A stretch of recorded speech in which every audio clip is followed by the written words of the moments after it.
ಸ್ಕಂದ ಷಷ್ಠಿ ಆಚರಣೆ ಮಾಡೋದ್ರಿಂದ ನಮಗೆ ಇರುವಂಥ ಸಮಸ್ಯೆಗಳು ಸುಲಭವಾಗಿ ಬಗೆಹರಿಸ್ಕೊಳ್ಬೋದು.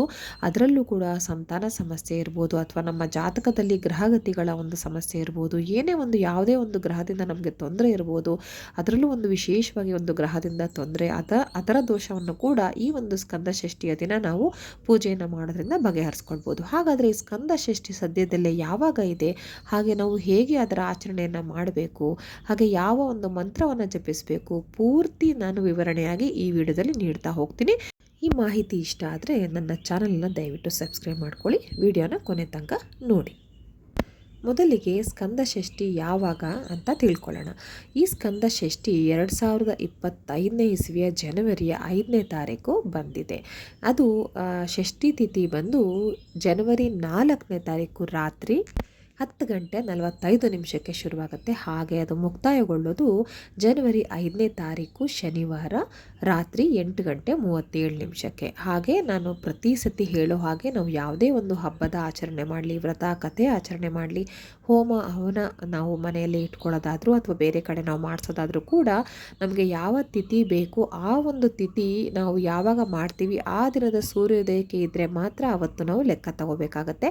ಹಾಗಾಗಿ ಇದು ನಾ ಹೇಳ್ದಂಗೆ ಜನವರಿ 4ನೇ ತಾರೀಕು ರಾತ್ರಿ ಬರುತ್ತೆ. ಅಂದರೆ 4ನೇ ತಾರೀಕು ಸೂರ್ಯೋದಯಕ್ಕೆ ನಮಗೆ ಷಷ್ಠಿ ತಿಥಿ ಸಿಕ್ಕಿರೋದಿಲ್ಲ. ಆದರೆ ಜನವರಿ 5ನೇ ತಾರೀಕು ಶನಿವಾರ ಬೆಳಗ್ಗೆ ನಮಗೆ ಸೂರ್ಯೋದಯಕ್ಕೆ ಸಿಕ್ಕತ್ತೆ. ಹಾಗೆ ಇಡೀ ದಿನ ಇರುತ್ತೆ, ರಾತ್ರಿ 8:37 ತನಕ ಷಷ್ಠಿ ತಿಥಿ ಇರುತ್ತೆ. ಅದು ಬೆಳಗ್ಗೆನೇ ಮುಗ್ದೋದ್ರೂ ಕೂಡ ಆ ದಿನದ ಸೂರ್ಯೋದಯಕ್ಕೆ ಇದ್ದರೆ ನಮಗೆ ಷಷ್ಠಿ ತಿಥಿ ಲೆಕ್ಕಕ್ಕೆ ಬರುತ್ತೆ. ಹಾಗಾಗಿ ನಾವು ಜನವರಿ 5ನೇ ತಾರೀಕು ಈ ಒಂದು ಸ್ಕಂದ ಷಷ್ಠಿಯನ್ನು ಆಚರಣೆ ಮಾಡಬೇಕಾಗತ್ತೆ. ಅದು ಶನಿವಾರ ಬರುತ್ತೆ, ಜನವರಿ 5ನೇ ತಾರೀಕು 2025ನೇ ಇಸ್ವಿ. ಈ ಒಂದು ಸ್ಕಂದ ಷಷ್ಠಿಯು ಪ್ರತಿ ತಿಂಗಳ ಶುಕ್ಲ ಪಕ್ಷದ 6ನೇ ದಿನ ಪ್ರತಿ ತಿಂಗಳು ಕೂಡ ಬರುತ್ತೆ. ಒಂದೊಂದು ತಿಂಗಳು ಒಂದೊಂದು ವಿಶೇಷತೆ ಇರುತ್ತೆ ಈ ಒಂದು ಸ್ಕಂದ ಷಷ್ಠಿಯಲ್ಲಿ. ಹಾಗೆ ಈ ಸ್ಕಂದ ಷಷ್ಠಿಯನ್ನು ಸ್ಕಂದ ಷಷ್ಠಿ, ಸುಬ್ರಹ್ಮಣ್ಯ ಷಷ್ಠಿ, ಕಾರ್ತಿಕೇಯನ್ ಷಷ್ಠಿ, ಹಾಗೆ ಮುರುಘದೇವನ ಷಷ್ಠಿ ಅಂತ ಕೂಡ ಹೇಳ್ತಾರೆ. ಒಂದೊಂದು ಪ್ರಾಂತ್ಯದವರು ಒಂದೊಂದು ದೇವರ ರೂಪದ ಆರಾಧನೆಯನ್ನು ಮಾಡ್ತಾರೆ ಅಂದಿನ ದಿನ. ಒಟ್ಟಿನಲ್ಲಿ ಬಹಳ ವಿಶೇಷವಾದ ದಿನ ಅಂತ ಹೇಳ್ಬೋದು ಈ ಒಂದು ಸ್ಕಂದ ಷಷ್ಠಿಯನ್ನು. ಹಾಗಿದ್ರೆ ಈ ಒಂದು ಸ್ಕಂದ ಷಷ್ಠಿ ಪೂಜೆ ಅಥವಾ ಆಚರಣೆನ ಯಾರೆಲ್ಲ ಮಾಡಿದ್ರೆ ಒಳ್ಳೆಯದು ಅಂತ ತಿಳಿಸ್ತೀನಿ. ವಿಶೇಷವಾಗಿ ಕೆಲವ್ರಿಗೆ ಏನಂತ ಹೇಳಿದ್ರೆ ಅವರ ಜಾತಕದಲ್ಲಿ ಕುಜ ದೋಷ ಇದೆ ಅಂತ ಹೇಳ್ತಾರೆ. ಹಾಗೆ ಇದ್ದರೆ ಮಂಗಳ ಗ್ರಹ ತೊಂದರೆ ಇರುತ್ತೆ ಅಂತ ನಮ್ಮ ಜಾತಕದಲ್ಲಿ ಅರ್ಥ. ಅದರಿಂದ ಆರೋಗ್ಯ ಸಮಸ್ಯೆಗಳು ಬರ್ಬೋದು. ಹೆಚ್ಚಾಗಿ ಒಂದು ಕುಜಗ್ರಹ ಅಂತ ಹೇಳಿದ್ರೆ ಒಂದು ರಕ್ತಕ್ಕೆ ಸಂಬಂಧಪಟ್ಟಿದ್ದು, ರಕ್ತದಲ್ಲಿ ಏನಾದರೂ ಒಂದು ದೋಷ ಇರುತ್ತೆ, ಅದಕ್ಕೆ ಸಂಬಂಧಪಟ್ಟಿದ್ದ ಕಾಯಿಲೆಗಳು ಅಥವಾ ಒಂದು ಆರೋಗ್ಯ ಸರಿ ಇಲ್ಲದೆ ಇರೋದು ಕಾಣ್ತಾ ಇರುತ್ತೆ. ಅಂದರೆ ಒಂದು ರಕ್ತ ಕಮ್ಮಿ ಆಗೋದಿರ್ಬೋದು, ಅಥವಾ ಹೆಚ್ಚು ರಕ್ತ ಹೋಗುವಂಥದ್ದು ಇರ್ಬೋದು, ಅಥವಾ ರಕ್ತದ ಕಣಗಳು ಹೆಚ್ಚಾಗದೇ ಇರುವಂಥದ್ದು, ಹೀಗೆಲ್ಲ ಸಮಸ್ಯೆಗಳನ್ನ ಎದುರಿಸ್ಬೇಕಾಗತ್ತೆ. ಅಥವಾ ಗಂಡ ಹೆಂಡತಿ ಸಂಬಂಧನೂ ಕೂಡ ಅಷ್ಟಾಗೆ ಚೆನ್ನಾಗಿರೋದಿಲ್ಲ. ಸೊ ಅದಕ್ಕೂ ಕೂಡ ನಾನು ಪರಿಹಾರ ಹೇಳ್ತೀನಿ ಏನು ಮಾಡಬೇಕಂತ. ಹಾಗೆ ಇನ್ನೊಂದು ಅಂದರೆ ಸಂತಾನ ಸಮಸ್ಯೆ ಇರುತ್ತೆ ಕೆಲವ್ರಿಗೆ. ಅಂದರೆ ಮಗು ಮಾಡ್ಕೊಳ್ಬೇಕಂತಿರ್ತಾರೆ, ಬಟ್ ಏನೇ ಮಾಡಿದ್ರೂ ಮಗು ಆಗ್ತಾ ಇರೋದಿಲ್ಲ. ಅಥವಾ ಮಗು ಇದ್ದರೂ ಕೂಡ ಅದಕ್ಕೆ ಬಾಯಿ ತೊದಲು ನುಡಿ ಇರುತ್ತೆ, ತುಂಬ ತೊದಲು ಮಾತಾಡ್ತಾ ಇರ್ತಾರೆ, ಸರಿಯಾಗಿ ಮಾತಾಡೋ ವಯಸ್ಸಾಗಿದ್ದರೂ ಕೂಡ. ಅಥವಾ ಅವರ ಕೈ ಕಾಲುಗಳು ಸ್ವಲ್ಪ ಊನವಾಗಿರುತ್ತೆ, ಅಂದರೆ ಸ್ವಲ್ಪ ನಡೆಯೋದಕ್ಕೆ ಸರಿಗೆ ಬರ್ತಾ ಇರಲ್ಲ, ಅಥವಾ ಕೈ ತಿರ್ಸೋದಕ್ಕೆ ಸರಿ ಬರ್ತಾ ಇರಲ್ಲ. ಈ ಥರ ಸಮಸ್ಯೆ ಇರೋ ಅಂಥವರು ಈ ಒಂದು ಸ್ಕಂದ ಷಷ್ಠಿ ಆಚರಣೆ ಮಾಡೋದ್ರಿಂದ ತುಂಬ ಒಳ್ಳೆಯದಾಗುತ್ತೆ. ಅವರ ಕುಟುಂಬಕ್ಕೆ, ವಿಶೇಷವಾಗಿ ಅವರ ಮಕ್ಕಳಿಗೆ ತುಂಬ ಒಳ್ಳೆಯದಾಗುತ್ತೆ. ಈಗ ಮೊದಲನೇದಾಗಿ ಸ್ಕಂದ ಷಷ್ಠಿಯ ದಿನ ಹೇಗೆ ಪೂಜೆ ಮಾಡಬೇಕಂತ ಹೇಳ್ತೀನಿ. ಆಮೇಲೆ ಈಗಿರೋ ಸಮಸ್ಯೆಗೆ ಹೇಗೆ ಪರಿಹಾರ ಮಾಡ್ಕೋಬೇಕಂತ ಕೂಡ ಹೇಳ್ತಾ ಹೋಗ್ತೀನಿ. ಮೊದಲಿಗೆ ಸ್ಕಂದ ಷಷ್ಠಿಯ ದಿನ ಅಂದರೆ ಜನವರಿ 5ನೇ ತಾರೀಕು ಆದಷ್ಟು ಬೇಗ ಎದ್ದೊಳ್ಬೇಕಾಗುತ್ತೆ. ನಾನು ಇದೊಂದು ವಿಷಯ ಎಲ್ಲ ವಿಡಿಯೋದಲ್ಲೂ ಹೇಳಿರ್ತೀನಿ. ಆದಷ್ಟು ಬೇಗ ಎದ್ದೋಳಿ. ನಿಮ್ಮ ಆರೋಗ್ಯಕ್ಕೆ, ಮಾನಸಿಕ ಆರೋಗ್ಯಕ್ಕೆ ಹಾಗೆ ದೈಹಿಕ ಆರೋಗ್ಯಕ್ಕೆ ನೀವು ಬೆಳಗ್ಗೆ ಬೇಗ ಏಳೋದು ಬಹಳನೇ ಒಂದು ಒಳ್ಳೆಯ ವಿಷಯ ಅಂತ ಹೇಳ್ತೀನಿ. ಇನ್ನು ಕೆಲವು ದಿನಗಳಲ್ಲಿ ನಿಮಗೆ ಆರೋಗ್ಯ ಸರಿ ಇರೋದಿಲ್ಲ, ಅಥವಾ ಹೆಂಗಸರ ಮುಟ್ಟಿನ ದಿನಗಳಾಗಿರ್ಬೋದು, ಬೇರೆ ರೀತಿಯ ಆರೋಗ್ಯ ಸಮಸ್ಯೆ ಆಗಿರ್ಬೋದು, ಅಂಥ ಸಂದರ್ಭದಲ್ಲಿ ಆಗೋದಿಲ್ಲ. ಅದನ್ನು ಹೊರತುಪಡಿಸಿ ಉಳಿದಿರೋ ಎಲ್ಲ ದಿನಗಳು ಆದಷ್ಟು ಬೇಗ ಎದ್ದೋಳಿ. ನೋಡಿ, ಒಂದು 4 ದಿನ ಎದ್ದು ನೋಡಿ, ನಿಮಗೆ ಆ ಚೇಂಜಸ್ ಗೊತ್ತಾಗುತ್ತೆ, ಲೈಫಲ್ಲಿ ಎಷ್ಟು ಚೇಂಜಸ್ ಆಗುತ್ತೆ ಅಂತ. ಹಾಗೆ ಇದು ನಿಮ್ಮ ಮನಸ್ಸಿನ ಮೇಲೆ ಕೂಡ ತುಂಬಾ ಪರಿಣಾಮ ಬೀಳುತ್ತೆ. ನೀವು ಬ್ರಾಹ್ಮಿ ಮುಹೂರ್ತದಲ್ಲಿ ಅಥವಾ ಅದಕ್ಕಿಂತ ಸ್ವಲ್ಪ ಲೇಟ್ ಆದರೂ ಪರವಾಗಿಲ್ಲ, ಒಟ್ಟಿನಲ್ಲಿ ಆದಷ್ಟು ಬೇಗ ಎದ್ದೋಳೋದನ್ನು ಅಭ್ಯಾಸ ಮಾಡ್ಕೊಳ್ಳಿ.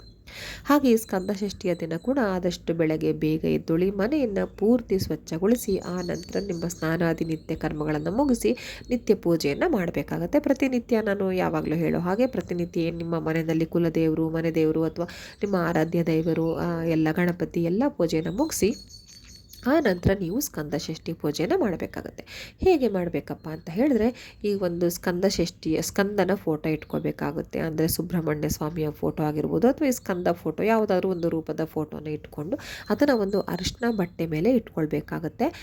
ಅರಿಶಿನ ಬಟ್ಟೆ ಮೇಲೆ ಇಟ್ಕೊಂಡು ಆ ನಂತರ ನೀವು ಅದಕ್ಕೆ ಆ ಫೋಟೋವನ್ನು ಇಟ್ಟು ಅದಕ್ಕೆ ಅರಿಶಿನ ಕುಂಕುಮ ಗೆಜ್ಜೆ ವಸ್ತ್ರನೆಲ್ಲ ಹಾಕಿ ಆನಂತರ ತುಪ್ಪದ ದೀಪವನ್ನು ಹಚ್ಚಬೇಕಾಗತ್ತೆ. ಯಾವುದೇ ವಿಶೇಷ ದಿನಗಳಲ್ಲಿ ತುಪ್ಪದ ದೀಪವನ್ನು ಹಚ್ಚೋದ್ರಿಂದ ನೀವು ಅಂದ್ಕೊಂಡಿರೋ ಕೆಲಸ ಬೇಗ ದೇವರಿಗೆ ಮುಟ್ಟತ್ತೆ ಅಂತ ಹೇಳ್ತಾರೆ, ತುಪ್ಪದ ದೀಪ ಬೆಳಕಿನ ಮೂಲಕ. ಹಾಗಾಗಿ ತುಪ್ಪದ ದೀಪವನ್ನು ಹಚ್ಚಿದ್ರೆ ತುಂಬ ಶ್ರೇಷ್ಠ. ಹಚ್ಚಿ ಆ ನಂತರ ನೀವು ಅದಕ್ಕೆ ಧೂಪ ದೀಪ ಆರತಿಗಳಿಂದ ಪೂಜೆಯನ್ನು ಮಾಡಬೇಕಾಗುತ್ತೆ. ಆಮೇಲೆ ಓಂ ಶ್ರೀ ಸ್ಕಂದಾಯೈ ನಮಃ ಅಥವಾ ಓಂ ಶ್ರೀ ಸುಬ್ರಹ್ಮಣ್ಯಾಯೇ ನಮಃ ಈ ಒಂದು ಶ್ಲೋಕವನ್ನು 108 ಬಾರಿ ಪಠನೆ ಮಾಡಬೇಕಾಗುತ್ತೆ. 108 ಅನ್ನೋದು ಒಂದು ಕನಿಷ್ಠ, ಅಂದರೆ ಮಿನಿಮಮ್ ಅಷ್ಟಾದರೂ ಮಾಡಬೇಕು ಅಂತ ಹೇಳ್ತಾರೆ. ಅಷ್ಟನ್ನು ನೀವು ಪಠನೆ ಮಾಡಬೇಕಾಗತ್ತೆ. ಇನ್ನು ನೈವೇದ್ಯತೆ ವಿಚಾರಕ್ಕೆ ಬಂತು ಅಂತ ಹೇಳಿದ್ರೆ ಪಂಚಾಮೃತ ಮಾಡ್ಬೋದು, ಅಥವಾ ಒಣ ಹಣ್ಣುಗಳು ಅಂದರೆ ಡ್ರೈ ಫ್ರೂಟ್ಸ್ ಅಂತ ಏನು ಹೇಳ್ತೀವಿ ಅದನ್ನು ಇಟ್ಕೊಳ್ಬೋದು, ಬೇರೆ ಮಾಮೂಲಿ ಹಣ್ಣುಗಳನ್ನ ಇಟ್ಕೊಳ್ಬೋದು. ಈ ರೀತಿ ನೀವು ನೈವೇದ್ಯವನ್ನು ಈ ಒಂದು ಸುಬ್ರಹ್ಮಣ್ಯ ಸ್ವಾಮಿ ಅಥವಾ ಸ್ಕಂದ ಸ್ವಾಮಿಗೆ ನೀವು ನೈವೇದ್ಯವನ್ನು ಅರ್ಪಿಸಬೇಕಾಗುತ್ತೆ. ಹಾಗೆ ಸುಬ್ರಹ್ಮಣ್ಯ ಸ್ವಾಮಿಯ ಅಷ್ಟೋತ್ತರ ಅಂದರೆ ಸ್ಕಂದ ಸ್ವಾಮಿಯ ಅಷ್ಟೋತ್ತರ ಆಗಿರ್ಬೋದು, ಸಹಸ್ರನಾಮ ಆಗಿರ್ಬೋದು, ಅಥವಾ ಅಷ್ಟೋತ್ತರನ ನೀವು ಬರೆಯೋದಾಗಿರ್ಬೋದು, ಯಾವುದೇ ರೀತಿ ಈ ಒಂದು ಸುಬ್ರಹ್ಮಣ್ಯ ಸ್ವಾಮಿ ಅಥವಾ ಸ್ಕಂದ ಸ್ವಾಮಿನ ಆರಾಧನೆ ಮಾಡೋದು ತುಂಬ ಒಳ್ಳೆಯದು. ಇನ್ನು ನಾನು ಸಂತಾನ ಸಮಸ್ಯೆ ಇರೋರು ಹೇಗೆ ಒಂದು ಪರಿಹಾರ ಮಾಡ್ಕೊಳ್ಬೇಕು ಈ ಒಂದು ದಿನ ಅಂತ ಹೇಳ್ತೀನಿ. ಸಂತಾನ ಸಮಸ್ಯೆ ಅಂದರೆ ಹೇಳಿದೆ, ಈಗ ಮಗು ಹುಟ್ಟಿರುತ್ತೆ, ಅದು ಏನಾದರೂ ಒಂದು ಸಮಸ್ಯೆ ಇರುತ್ತೆ, ಮಾತು ಸರಿಯಾಗಿ ಆಡ್ತಾ ಇರಲ್ಲ, ನಾಲಿಗೆ ಸರಿಯಾಗಿ ತಿರುಗ್ತಾ ಇರಲ್ಲ, ಅಥವಾ ಕೈ ಕಾಲು ಊನ ಈ ರೀತಿ ಒಂದು ಸಮಸ್ಯೆ ಇರುತ್ತೆ, ಅಥವಾ ಮಕ್ಕಳು ಬೇಕು ಬೇಕು ಅಂದರೂ ಮಕ್ಕಳು ಆಗ್ತಾ ಇರೋದಿಲ್ಲ. ಅಂಥವರು ಅಂದಿನ ದಿನ ಅಂದರೆ ಸ್ಕಂದ ಷಷ್ಠಿಯ ದಿನ ಜನವರಿ 5ನೇ ತಾರೀಕು ಶನಿವಾರ ಸಂಜೆ ನಿಮ್ಮ ಅಕ್ಕಪಕ್ಕದ ಮಕ್ಕಳುಗಳಿಗೆ ಏನಾದರೂ ಒಂದು ಸಿಹಿ ತಿಂಡಿಯನ್ನು ಮಾಡಿ ಕೊಡಿ. ಏನು ಸಿಹಿ ತಿಂಡಿ ಅಂತಂದರೆ, ನೀವು ಮಾಮೂಲಿ ಜಾಮೂನ್ ಮಾಡೋದೋ ಮತ್ತೊಂದು ಬರ್ಫಿಗಳು ಮಾಡೋದೋ ಖಂಡಿತ ಆ ರೀತಿ ನಿಮಗೆ ಸುಲಭ ಆಗುತ್ತೆ ಅಂತ ಮಾಡಬೇಡಿ. ಯಾವುದಾದ್ರು ಒಂದು ಸಿಹಿ ನೈವೇದ್ಯ ದೇವರಿಗೆಲ್ಲ ಏನು ಮಾಡ್ತೀರಾ, ಒಂದು ಪಾಯಸ ಇರಬಹುದು ಅಥವಾ ಯಾವುದಾದ್ರು ಉಂಡೆ ರೀತಿ ಇರ್ಬೋದು, ಈ ರೀತಿಯ ಸಿಹಿಯನ್ನು ಮಾಡಿ ಜೊತೆಗೆ ಸ್ವಲ್ಪ ಕೋಸಂಬರಿಯನ್ನು, ಹೆಸರುಬೇಳೆನ ಉಪಯೋಗಿಸಿ ಸ್ವಲ್ಪ ಕೋಸಂಬರಿಯನ್ನು ಮಾಡಬೇಕಾಗುತ್ತೆ. ಅವೆರಡನ್ನು ಕೂಡ, ಒಂದು ಸಿಹಿ ಮತ್ತು ಒಂದು ಕೋಸಂಬರಿನ ಎರಡನ್ನೂ ಕೂಡ ನಿಮ್ಮ ಅಕ್ಕಪಕ್ಕದ ಮನೆಯಲ್ಲಿರೋ ಮಕ್ಕಳುಗಳಿಗೆ ಕರೆದು ಸಂಜೆ ಟೈಮು ಕೊಡಿ. ಹಾಗೆ ಹೆಣ್ಣು ಮಕ್ಕಳಾದರೆ ಕಣ್ಮುತ್ತೈದಿರೋ ಅಂದರೆ ಇನ್ನೂ ಅವರು ಮೈ ನೆರೆದಿರೋದಿಲ್ಲ ಅಂಥವರ ಕಾಲಿಗೆ ನಮಸ್ಕಾರ ಮಾಡಿ, ತುಂಬ ಒಳ್ಳೆಯದು. ಅವರ ಆಶೀರ್ವಾದ ತಗೊಳ್ಳೋದು ಕೂಡ ಕಣ್ಮುತ್ತೈದೆ ಅಂತ ಹೇಳ್ತಾರೆ.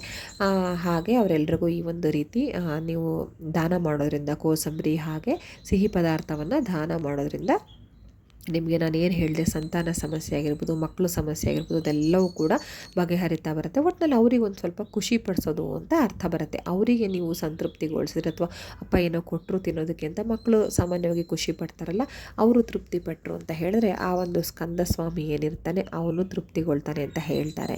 ಹಾಗೆ ಅವ್ರಿಗೆ ಸ್ವಲ್ಪ ದಕ್ಷಿಣೆ ಕೂಡ ಕೊಡಿ, ಒಂದು 5 ರೂಪಾಯಿ ನಾಣ್ಯ ಇರ್ಬೋದು, 10 ರೂಪಾಯಿ ಕಾಯಿನ್ ಇರ್ಬೋದು, ಏನೇ ಒಂದು ಸ್ವಲ್ಪ ಕೊಡಿ, ಅದಕ್ಕೂ ಕೂಡ ಖುಷಿ ಪಡ್ತಾರೆ. ಇದು ಸಂತಾನ ಸಮಸ್ಯೆ ಇರೋರು ಆ ದಿನ ಮಾಡಬೇಕಾಗಿರೋ ಒಂದು ಕೆಲಸ. ಹಾಗೆ ನಾನು ಆಗಲೇ ಹೇಳಿದೆ, ಕುಜ ದೋಷ ಇರುತ್ತೆ ಅಂದರೆ ಮಂಗಳ ಗ್ರಹದ ದೋಷ ಇರುತ್ತೆ. ನಿಮ್ಮ ಜಾತಕದಲ್ಲಿ ಏನಾದರೂ ಸಮಸ್ಯೆ ಇದೆಯಾ ಅಂತ ತೋರಿಸೋದಕ್ಕೆ ಹೋದಾಗ ನಿಮಗೆ ಕುಜ ದೋಷ ಇದೆ ಅಂತ ಹೇಳ್ತಾರೆ. ಅಂಥವರು ಏನು ಮಾಡಬೇಕಂದ್ರೆ ಸ್ಕಂದ ಷಷ್ಠಿಯ ದಿನ ಇದು ಬೆಳಗ್ಗೆ ಮಾಡಬೇಕಾಗಿರೋ ಕೆಲಸ. ನಿಮ್ಮ ಮನೆಯಲ್ಲಿ ಪೂಜೆಯೆಲ್ಲ ಮುಗಿಸಿ ಆನಂತರ ನೀವು ದೇವಸ್ಥಾನಕ್ಕೆ ಹೋಗೋದಾದರೆ ಹೋಗಿ ಬನ್ನಿ, ಅಥವಾ ಈಗ ನಾನು ಹೇಳೋ ಕೆಲಸ ಮುಗಿಸಿ ಕೂಡ ದೇವಸ್ಥಾನಕ್ಕೆ ಹೋಗಿ ಬರ್ಬೋದು. ಏನಂತ ಹೇಳಿದ್ರೆ, ಎಲ್ಲಾದರೂ ಹಸು ಸಿಕ್ಕಿದ್ರೆ ನಿಮಗೆ ಅಕ್ಕಪಕ್ಕದ ಮನೆ ಅಲ್ಲಿ ಇಲ್ಲಿ ಯಾರು ಹಸುಗಳಿದ್ದೇ ಇರುತ್ತೆ, ಅದು ನಿಮ್ಗೆ ಸಿಕ್ಕಿಲ್ಲ ಅಂತಂದರೆ ಗೋಶಾಲೆಗಾದರೂ ಕೂಡ ನೀವು ಹೋಗಿ ಬರ್ಬೋದು. ಬೇಕಾದಷ್ಟು ಕಡೆ ಈಗ ಎಲ್ಲ ಒಂದು ಜಿಲ್ಲೆಗಳಲ್ಲಿ ಎಲ್ಲ ಪ್ರಾಂತ್ಯಗಳಲ್ಲೂ ಗೋಶಾಲೆ ಇದ್ದೇ ಇರುತ್ತೆ, ತಪ್ಪದೇ ಇದ್ದೇ ಇರುತ್ತೆ. ಅದಕ್ಕೆ ನೀವು ಹೋಗಿ ಬರಬೇಕು, ಗೋಶಾಲೆಗೆ ಹೋಗಿ ಬರಬೇಕು, ಗೋವಿನ ದರ್ಶನ ಮಾಡಬೇಕು, ಗೋವಿನ ಸ್ಪರ್ಶ ಮಾಡಬೇಕಾಗತ್ತೆ. ಹಾಗೆ ನೀವು ಅದಕ್ಕೆ ಅಕ್ಕಿ ಮತ್ತು ಬೆಲ್ಲವನ್ನು ಕೊಡಬೇಕಾಗತ್ತೆ ಅದಕ್ಕೆ ತಿನ್ನೋದಕ್ಕೆ. ಹಾಗೆ ಹಸು ಸಾಕಣೆ ಯಾರು ಮಾಡಿರ್ತಾರಲ್ವ, ಯಾರ್ದಾರು ಮನೆಗೆ ಹೋದರೆ ಅವ್ರು ಸಾಕಿರ್ತಾರೆ, ಅವರಿಗೆ ತೊಗರಿಬೇಳೆನ ದಾನ ಕೊಡಬೇಕಾಗುತ್ತೆ. ತೊಗರಿಬೇಳೆ ಯಾಕೆ ಅಂತ ಹೇಳಿದ್ರೆ, ಅದು ಕುಜ ಗ್ರಹಕ್ಕೆ ಒಂದು ಧಾನ್ಯ ಅಂತ ಹೇಳ್ತಾರೆ. ಮಂಗಳ ಗ್ರಹದ ಧಾನ್ಯ ಬಂದು ತೊಗರಿಬೇಳೆ, ಹಾಗಾಗಿ ನೀವು ತೊಗರಿ ಬೇಳೆಯನ್ನು ದಾನ ಮಾಡಿದ್ರೆ ತುಂಬ ಒಳ್ಳೆಯದು.